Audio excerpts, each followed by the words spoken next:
नमस्कार दोस्तों, एक बार फिर से आप सभी का स्वागत है। दोस्तों, आज के इस वीडियो में हिंदी विषय का मोस्ट इम्पोर्टेंट टॉपिक संधि को देखेंगे।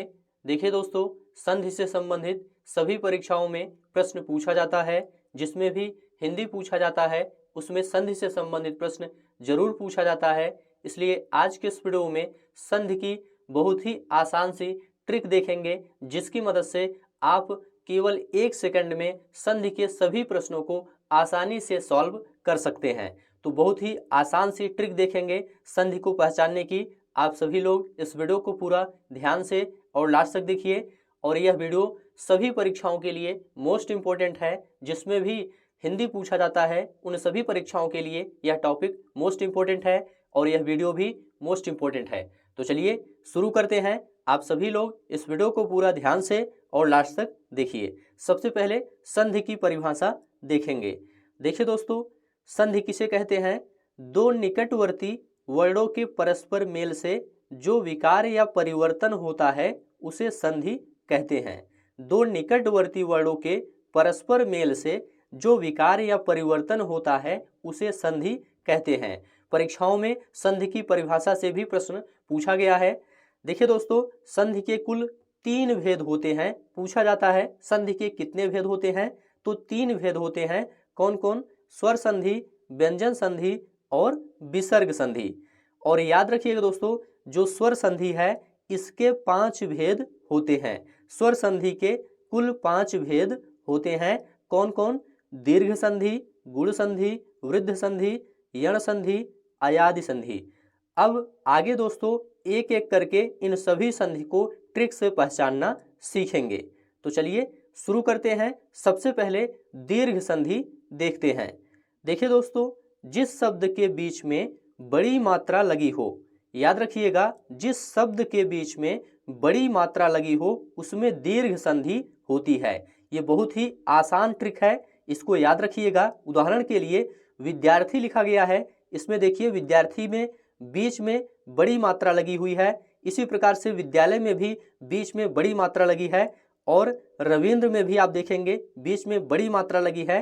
भानुदय में भी देखेंगे बीच में बड़ी मात्रा लगी है।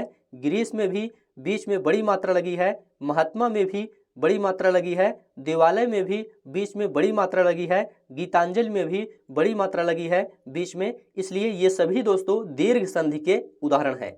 तो याद रखिएगा, जिस शब्द के बीच में बड़ी मात्रा लगी होती है उसमें दीर्घ संधि होती है। ये बहुत ही आसान ट्रिक है। इसकी मदद से आप दीर्घ संधि को बहुत ही आसानी से पहचान सकते हैं। चलिए, दीर्घ संधि दोस्तों कंप्लीट हो गया। अगला है गुण संधि। देखिए दोस्तों, जिस शब्द में ऊपर केवल एक मात्रा लगी हो उसमें गुण संधि होता है। इस प्रकार से केवल एक मात्रा ऊपर लगी हो तो उसमें गुण संधि होता है। उदाहरण के लिए सुरेंद्र में आप देखेंगे इस प्रकार से केवल एक मात्रा लगी है। भारतेंदु में आप देखेंगे एक मात्रा लगी है। नरेश में आप देखेंगे ऊपर एक मात्रा है। महेंद्र में भी ऊपर एक मात्रा है। महोदय में भी ऊपर देखेंगे इस प्रकार से एक मात्रा है। देवर्षि में भी इस प्रकार से एक मात्रा लगी है। महोत्सव में भी इस प्रकार से एक मात्रा लगी है। इसलिए इन सभी में गुण संधि है। ये सभी गुण संधि के उदाहरण हैं। याद रखिएगा, जिस शब्द में ऊपर केवल एक मात्रा लगी हो उसमें गुण संधि होता है। ठीक है, तो ये गुण संधि की बहुत ही आसान सी ट्रिक है। अब इसके बाद दोस्तों नेक्स्ट देखेंगे वृद्ध संधि, वृद्धि संधि। ठीक है, इसमें आप लोग देखिए, जिस शब्द में ऊपर 2 मात्राएं लगी होती हैं उसमें वृद्धि संधि होती है। इस प्रकार से ऊपर 2 मात्राएं लगी होती हैं उसमें वृद्ध संधि होती है। उदाहरण के लिए सदैव में आप देखेंगे ऊपर 2 मात्रा लगी है। परमोजस्वी में आप देखेंगे ऊपर 2 मात्रा है। एकाएक में ऊपर 2 मात्रा लगी है। महौषध में ऊपर 2 मात्रा लगी है। परमोदार में ऊपर 2 मात्रा लगी है। वनौषधि में ऊपर 2 मात्रा लगी है। तो ये सभी दोस्तों वृद्ध संधि के उदाहरण हैं। वृद्ध संधि के ये सभी उदाहरण हैं। तो याद रखिएगा, जिस शब्द में ऊपर 2 मात्राएं लगी होती हैं उसमें वृद्ध संधि होती है। आप लोग इस वीडियो को पूरा ध्यान से लास्ट तक देखिए। लास्ट में दोस्तों इन सभी से संबंधित कुछ ऑब्जेक्टिव प्रश्न भी सॉल्व करेंगे। चलिए अगला देखते हैं यण संधि। देखिए दोस्तों, इस संधि में या व के पहले आधा व्यंजन लगा होता है। या व के पहले आधा व्यंजन लगा होता है। जैसे प्रत्यक्ष लिखा गया है तो या के पहले आधा व्यंजन लगा हुआ है, इत्यादि में या के पहले आधा व्यंजन लगा है, व्याकरण में या के पहले आधा व्यंजन लगा है, प्रत्येक में या के पहले आधा व्यंजन लगा है, और अन्वय में वा के पहले आधा व्यंजन है, न्यून में या के पहले आधा व्यंजन है, स्वागत में वा के पहले आधा व्यंजन है, अभ्युदय में या के पहले आधा व्यंजन है। तो ये सभी दोस्तों यण संधि के उदाहरण हैं। देखिए दोस्तों, याद रखिएगा, जिस संधि में या वा के पहले आधा व्यंजन लगा होता है उसमें यण संधि होता है।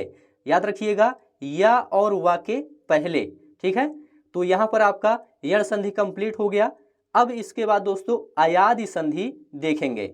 देखिए दोस्तों, इस संधि में ए ओ औ की मात्रा नहीं लगी होती है, अधिकतम 3 अक्षर के शब्द होते हैं।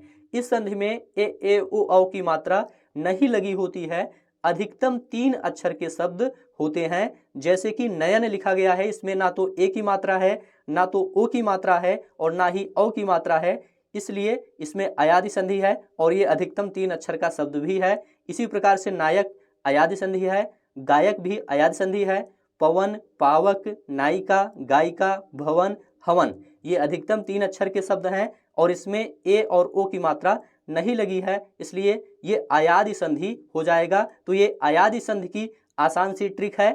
अब दोस्तों आगे बढ़ते हैं और अगला है व्यंजन संधि।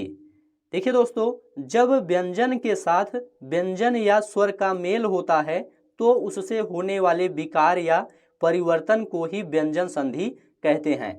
याद रखिएगा, जब व्यंजन के साथ व्यंजन या स्वर का मेल होता है। उदाहरण के लिए वागीश, वागीश में कौन सी संधि है? तो इसमें व्यंजन संधि है। क्यों है? क्योंकि इसका संधि विच्छेद होता है वाक धन ईस। तो यहाँ पर व्यंजन है का और ई क्या है? ये स्वर है। तो यहाँ पर व्यंजन के साथ किसका मेल हो रहा है? स्वर का मेल हो रहा है, इसलिए यहाँ पर व्यंजन संधि हो जाएगा। ऋग्वेद है, इसका संधि विच्छेद होता है ऋक धन वेद, इसमें भी व्यंजन के बाद व्यंजन आ रहा है, इसलिए इसमें व्यंजन संधि हो जाएगा। व्यंजन के बाद यदि व्यंजन आए या फिर स्वर आए तो व्यंजन संधि होता है। वाकजाल में आप देखेंगे वाक धन जाल होता है, इसमें का के बाद ज आ रहा है, मतलब व्यंजन के बाद व्यंजन आ रहा है, इसलिए इसमें भी व्यंजन संधि हो जाएगा। तो ये व्यंजन संधि की ट्रिक है। इसके बाद दोस्तों विसर्ग संधि देखेंगे। देखिए दोस्तों, विसर्ग के बाद यहाँ पर विसर्ग का चिन्ह लगा हुआ है, आप लोग देख लीजिए। विसर्ग के बाद स्वर या व्यंजन के मेल से होने वाले विकार या परिवर्तन को विसर्ग संधि कहते हैं। उदाहरण के लिए लिखा गया है मनः धन रथ बराबर मनोरथ। मनोरथ में दोस्तों विसर्ग संधि है, इसका संधि विच्छेद होता है मनः धन रथ। यहाँ पर आप देखेंगे विसर्ग के बाद, विसर्ग के बाद क्या आ रहा है? व्यंजन आ रहा है। यहाँ पर विसर्ग के बाद र व्यंजन आ रहा है, इसलिए इसमें विसर्ग संधि है। अधोगति, इसमें भी विसर्ग संधि है क्योंकि इसका संधि विच्छेद होता है अधः धन गति, और इसमें आप देख सकते हैं विसर्ग का चिन्ह भी लगा हुआ है। और इसके बाद दोस्तों क्या आ रहा है? व्यंजन आ रहा है। ग क्या है? व्यंजन है, इसलिए यह विसर्ग संधि हो जाएगा। मनोयोग, इसका संधि विच्छेद होता है मनः धन योग, इसमें भी विसर्ग के बाद व्यंजन आ रहा है, इसलिए इसमें विसर्ग संधि हो जाएगा। तो ये विसर्ग संधि पहचानने की ट्रिक है। अब आगे बढ़ते हैं और कुछ महत्वपूर्ण प्रश्नों को सॉल्व करते हैं। पहला प्रश्न है दोस्तों, दो वर्णों के मेल से होने वाले विकार या परिवर्तन को कहते हैं, क्या कहते हैं? तो याद रखिएगा, दो वर्णों के मेल से होने वाले विकार या परिवर्तन को संधि कहते हैं। यहाँ पर बी ऑप्शन राइट हो जाएगा, संधि। चलिए अगला प्रश्न है, संधि कितने प्रकार की होती है? देखिए दोस्तों, संधि मुख्य रूप से 3 प्रकार की होती है। कौन कौन? स्वर संधि, व्यंजन संधि और विसर्ग संधि। यदि स्वर संधि के भेद पूछे तो स्वर संधि के 5 भेद होते हैं। कौन कौन? दीर्घ संधि, गुण संधि, वृद्ध संधि, यण संधि और अयादि संधि। चलिए आगे बढ़ते हैं। ये सभी प्रश्न दोस्तों एग्जाम में पूछे गए हैं। निह धन कपट में कौन सी संधि है? देखिए दोस्तों, इसमें विसर्ग का चिन्ह लगा हुआ है, इससे आप पहचान सकते हैं कि इसमें विसर्ग संधि होगा। तो यहाँ पर ए ऑप्शन राइट हो जाएगा, विसर्ग संधि। अगला प्रश्न देखेंगे, महोत्सव का संधि विच्छेद होगा। इसमें संधि विच्छेद पूछा गया है, तो महोत्सव का संधि विच्छेद महाधन उत्सव होता है। महाधन उत्सव बराबर महोत्सव होता है। महोत्सव में कौन सी संधि है? यदि ऐसा पूछा जाए तो आपको ट्रिक बताया गया था, जिसमें ऊपर एक मात्रा लगी होती है उसमें गुण संधि होता है, इसलिए महोत्सव में भी गुण संधि होगा। चलिए अगला प्रश्न है, पुस्तकालय में कौन सी संधि है? देखिए दोस्तों, पुस्तकालय में आपको ट्रिक बताया गया था कि जिसमें बीच में बड़ी मात्रा लगी होती है उसमें दीर्घ संधि होता है, इसलिए पुस्तकालय में भी दीर्घ संधि होगा। यहाँ पर सी ऑप्शन राइट हो जाएगा, दीर्घ संधि। पुस्तकालय का संधि विच्छेद होता है पुस्तक धन आलय। चलिए आगे बढ़ते हैं, अत्युक्ति शब्द में संधि है। देखिए दोस्तों, आपको ट्रिक बताया गया था कि या और वा के पहले यदि आधा व्यंजन आता है तो उसमें यण संधि होता है। कौन सी संधि होता है? यण संधि होता है। यहाँ पर डी ऑप्शन आपका राइट हो जाएगा। अगला प्रश्न है, सदैव का संधि विच्छेद है। इसमें संधि विच्छेद पूछा गया है, तो सदैव का संधि विच्छेद सदा धन एव होता है। सदा धन एव बराबर सदैव होता है। सदैव में कौन सी संधि है ऐसा पूछा जाए तो आपको ट्रिक बताया गया था, जिसमें ऊपर दो मात्राएं लगी होती हैं उसमें वृद्धि संधि होता है, इसलिए सदैव में भी वृद्धि संधि होगा। चलिए अगला प्रश्न देखेंगे, दीर्घ स्वर संधि छांटिए। इसमें से दीर्घ संधि पहचानना है, तो यहाँ पर आपका राइट आंसर हो जाएगा गिरीन्द्र। गिरीन्द्र क्या है? ये दीर्घ स्वर संधि का उदाहरण है, क्योंकि गिरीन्द्र में बीच में आप देखेंगे बड़ी मात्रा लगी है, इसलिए इसमें दीर्घ संधि होगा। दीर्घ संधि का ट्रिक आपको बताया गया था कि जिसमें बीच में बड़ी मात्रा लगी होती है उसमें दीर्घ संधि होता है, तो यहाँ पर सी ऑप्शन आपका राइट हो जाएगा, गिरीन्द्र में दीर्घ संधि है। अगला प्रश्न देखेंगे, सभी प्रश्न ध्यान से देखते हुए चलिए। इत्यादि शब्द में कौन सी संधि है? इत्यादि शब्द में कौन सी संधि है? तो देखिए दोस्तों, यहाँ पर या के पहले आधा व्यंजन आ रहा है। ट्रिक आपको क्या बताया गया था कि जिसमें या और वा के पहले आधा व्यंजन लगा हो उसमें यण संधि होता है। कौन सा संधि होता है? यण संधि होता है। यहाँ पर बी ऑप्शन आपका राइट हो जाएगा। अगला प्रश्न देखेंगे, विद्यार्थी किस संधि का उदाहरण है? देखिए दोस्तों, विद्यार्थी में बीच में बड़ी मात्रा लगी है, इसलिए इसमें दीर्घ संधि होगा। कौन सी संधि होगा? दीर्घ संधि होगा। यहाँ पर सी ऑप्शन आपका राइट हो जाएगा। अगला प्रश्न देखेंगे, सभी प्रश्न ध्यान से देखते हुए चलिए। जगन्नाथ किस संधि का उदाहरण है?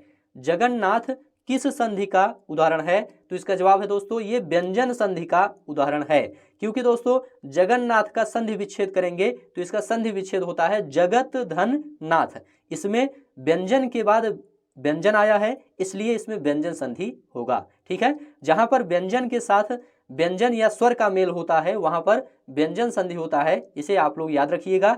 अगला प्रश्न है, पवन में कौन सी संधि है? देखिए दोस्तों, पवन में अयादि संधि है। अयादि संधि की ट्रिक क्या थी कि इसमें ए ओ औ की मात्रा नहीं लगी होती है और अधिकतम 3 अक्षर का शब्द होता है। पवन में देखिए ए ओ औ की मात्रा नहीं लगी है और ये अधिकतम 3 अक्षर का शब्द है, इसलिए इसमें अयादि संधि होगा। पवन का संधि विच्छेद पूछा जाए तो इसका संधि विच्छेद पो धन अन होता है। पो धन अन बराबर पवन होता है। यहाँ पर सी ऑप्शन राइट है। अगला प्रश्न है, नयन में कौन सी संधि है? देखिए दोस्तों, नयन में भी अयादि संधि है, क्योंकि इसमें भी ए ओ औ की मात्रा नहीं लगी है और अधिकतम 3 अक्षर का शब्द है, इसलिए अयादि संधि होगा। अगला है, सदैव में कौन सी संधि है?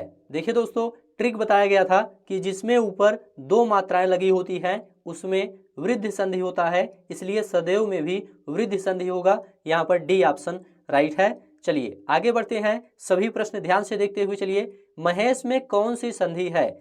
महेश में आप देखेंगे ऊपर एक मात्रा लगी है और आपको बताया गया था कि जिस शब्द में ऊपर केवल एक मात्रा लगी होती है उसमें गुण संधि होता है, तो यहाँ पर ए ऑप्शन आपका राइट हो जाएगा। महेश में गुण संधि है। महेश का संधि विच्छेद पूछा जाए तो इसका संधि विच्छेद महाधन ईश होता है। महाधन ईश बराबर महेश होता है। मनोरथ में कौन सी संधि है? देखिए दोस्तों, मनोरथ का संधि विच्छेद होता है मनः धन रथ। मनः धन रथ बराबर क्या होता है? मनोरथ होता है। इसमें विसर्ग के बाद व्यंजन आया है। देखिए दोस्तों, जब विसर्ग के बाद व्यंजन या फिर स्वर का मेल होता है तो उससे होने वाला जो परिवर्तन होता है वह विसर्ग संधि होता है। तो यहाँ पर मनः धन रथ बराबर क्या होता है? मनोरथ होता है, तो इसमें विसर्ग संधि हो जाएगा। इसे आप लोग याद रखिएगा। अगला प्रश्न है, वागीश में कौन सी संधि है? देखिए दोस्तों, वागीश में व्यंजन संधि है। यहाँ पर ए ऑप्शन आपका राइट हो जाएगा, क्योंकि दोस्तों वागीश का जब संधि विच्छेद करेंगे तो इसका संधि विच्छेद होता है वाक धन ईस। क्या होता है? वाक धन ईस बराबर वागीश होता है। इसमें आप देखेंगे व्यंजन के बाद स्वर का मेल हो रहा है। याद रखिएगा, जब व्यंजन के साथ व्यंजन या स्वर का मेल होता है तो उससे होने वाले विकार या परिवर्तन को व्यंजन संधि कहते हैं, इसलिए वागीश में व्यंजन संधि होगा। अगला प्रश्न है, स्वागत में कौन सी संधि है? देखिए दोस्तों, स्वागत में यण संधि है। यहाँ पर बी ऑप्शन राइट हो जाएगा। यण संधि की ट्रिक है दोस्तों, या वा के पहले आधा व्यंजन लगा होता है। यण संधि में या वा के पहले आधा व्यंजन लगा होता है। इसमें वा के पहले आधा व्यंजन लगा है, इसलिए इसमें यण संधि होगा। यहाँ पर बी ऑप्शन राइट है। तो इस प्रकार से आज की यह वीडियो यहीं पर समाप्त होती है। उम्मीद है यह वीडियो आपको अच्छा लगा है तो चैनल को सब्सक्राइब करिए, दोस्तों में शेयर करिए और कमेंट में लिखकर जरूर बताइए। वीडियो देखने के लिए आप सभी का बहुत बहुत धन्यवाद।